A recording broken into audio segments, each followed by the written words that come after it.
How you going, boys? Best chauffeur I've ever had. And what's the chances? We both got the same name. So, I heard you guys like carby V8s. I've got one for you. It's a Nissan too.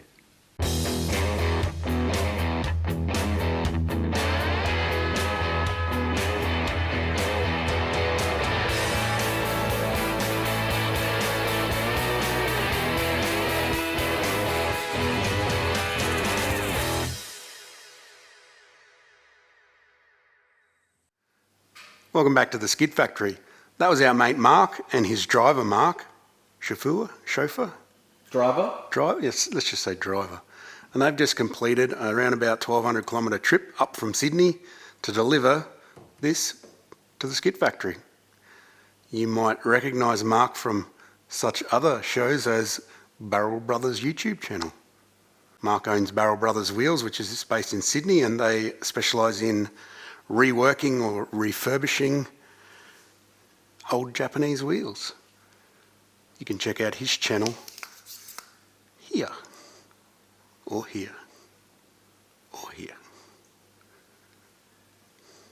And what's this car we've got here, Alan? If you've got a cool wheel company, you've got to have... It's a pointy stick. If you've got a cool wheel company, you've got to have a cool car. This is a 1986 or thereabouts H252 Nissan President.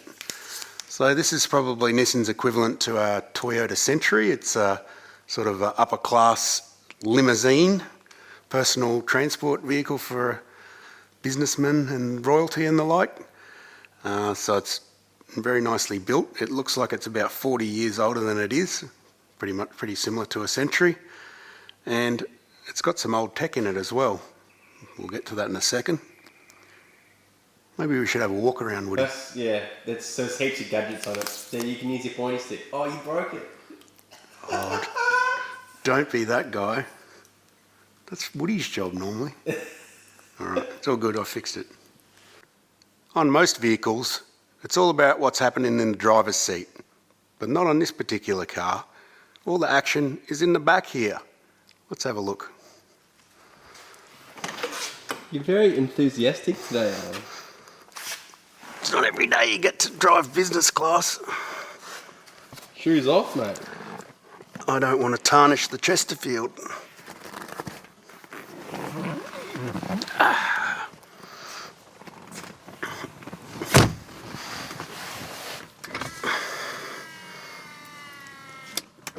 Are you laying down? It's just like business class. This is my favourite part of the car, is this window, the electric vents. Look how fast it shuts. It's like magic. Instead of having 4 window switches, you've got 8 window switches. You should see how many window switches are on a driver's. I know, that's what I mean. It's full on. What about the other features of the vehicle, Alan? It's got... It's not all about laying down. It's got about three cigarette lighters per person. Such is the fashion of the time. It's got little windows. It's got a remote that you can go like this, because that is too far away. It's got air conditioning in the back. It's got air conditioning in the front. There is like front fan, temperature, rear fan, antenna. You can put the antenna on half mast if you want. Don't you think that's cool? It's quite cool. What brand's that radio? Probably like La Ponk or something, no? Hang on, that's not Japanese. What's... Isn't Pioneer Japanese? It's This thing got a light in the end of it. diversity. All I gotta do to keep you entertained is give you a pointy stick. I love this thing. Not having it back. Alright, so what's the vehicle here for, Alan? Well, these things came out with some form of odd-looking V8 in like 1960, and still got that. But now it's got like a Holly carby on it. So it's got a leaky toilet seat to run the engine. Not great for economy. nothing's really working very well. So we've been put in charge of modernising that engine management system. And we're the right men for the job. Take me to the hoist. Wait, stop. Stop. Do you want me to drive you to the hoist? You're the driver, I'm the executive.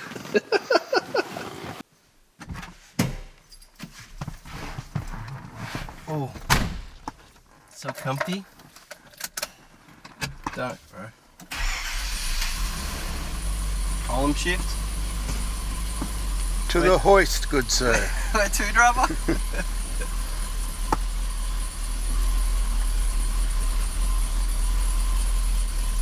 This thing is so long, man. Bloody land barge. Mid steering. Yeah, it feels good. That V8 though.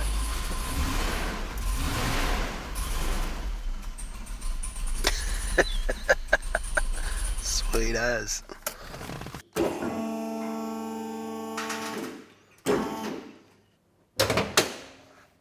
Before we check out the leaky toilet seat on this engine, we better address this. That is Millsy's Bedford, and you will see it. Yeah, those springs get you on the bonnet, don't they? What are we dealing with here, Tony? This is a Nissan Y44 V8. They started with Y40 in the 60s and then upped it to 4.4 litre in 74, I think. Originally they were carburetted, as most things were back then.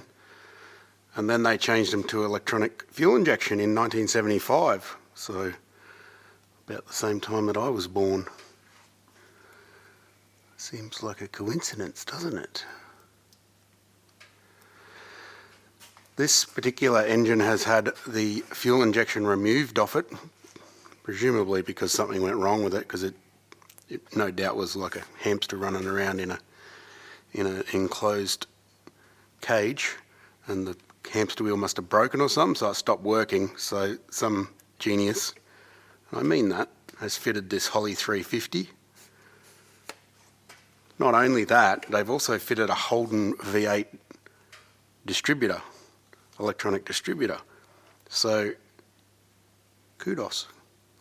Wouldn't have been the easiest thing to do, and it does work. It works as good as any other carburetted engine does, so not that well. So what we're going to do is take off this chrome air cleaner and chuck it in the bin. Take off that Holly 350, throw it at the chrome air cleaner.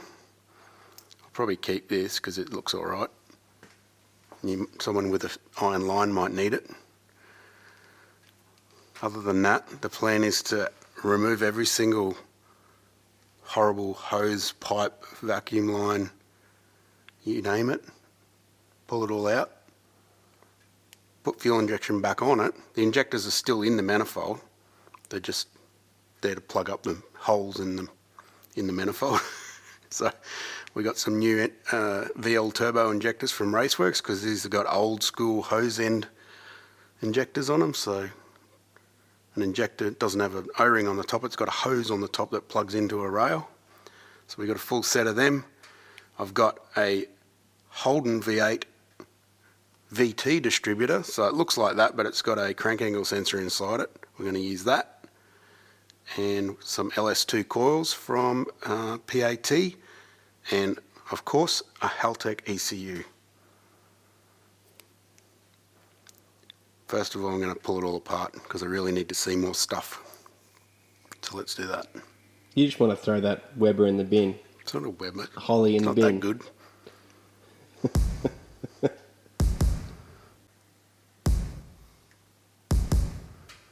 No, no, no, no, no. No, Mr. Woody, he no here.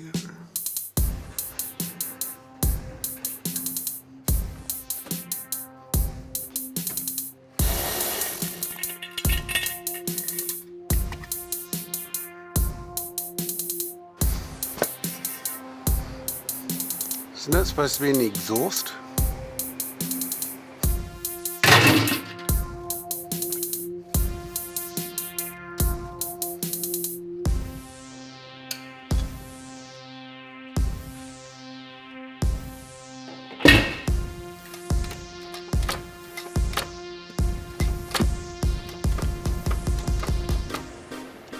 elaborate yet effective.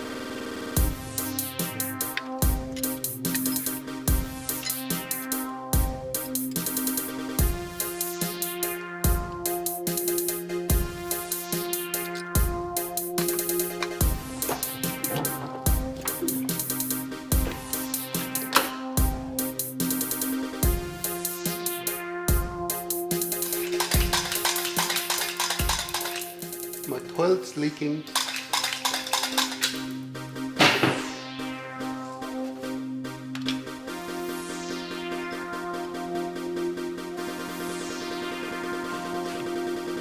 Gotta look through it.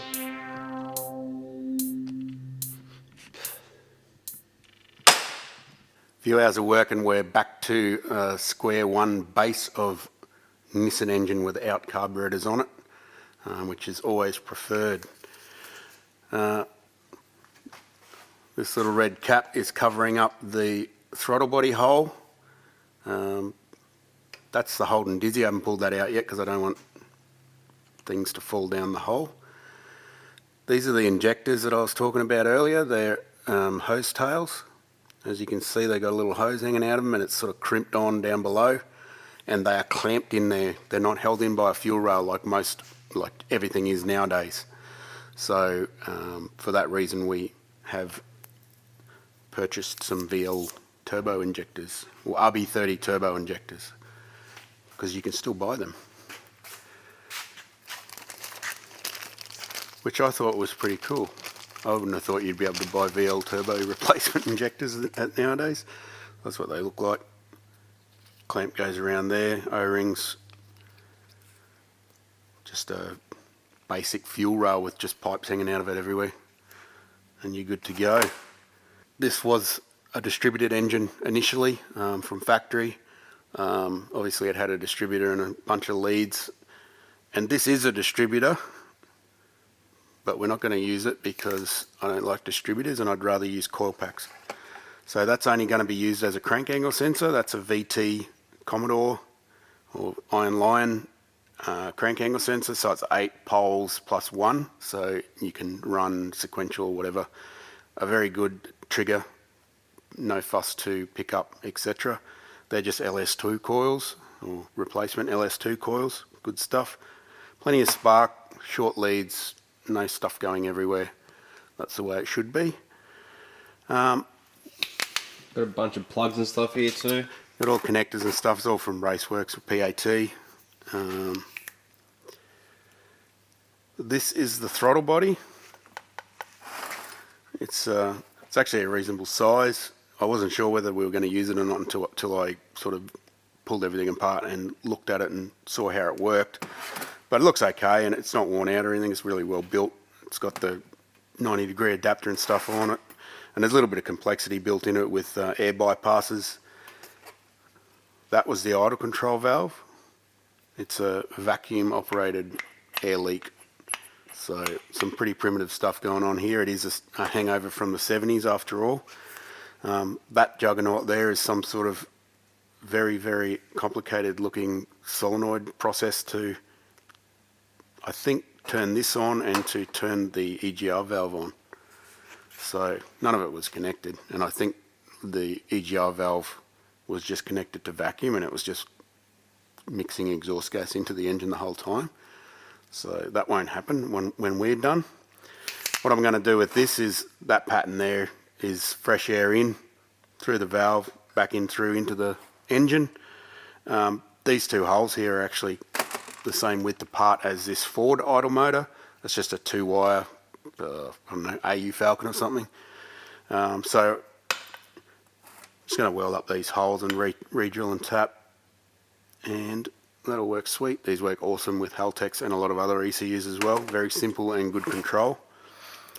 So ECU wise, I was tossing up between a 950, which is full sequential 8-cylinder, or a 550, which is four injector outputs, so batch fire or semi-sequential.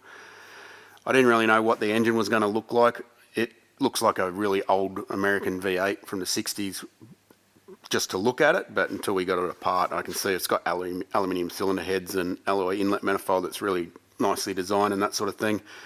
It was originally sequential injection, so I think we should be fine using this.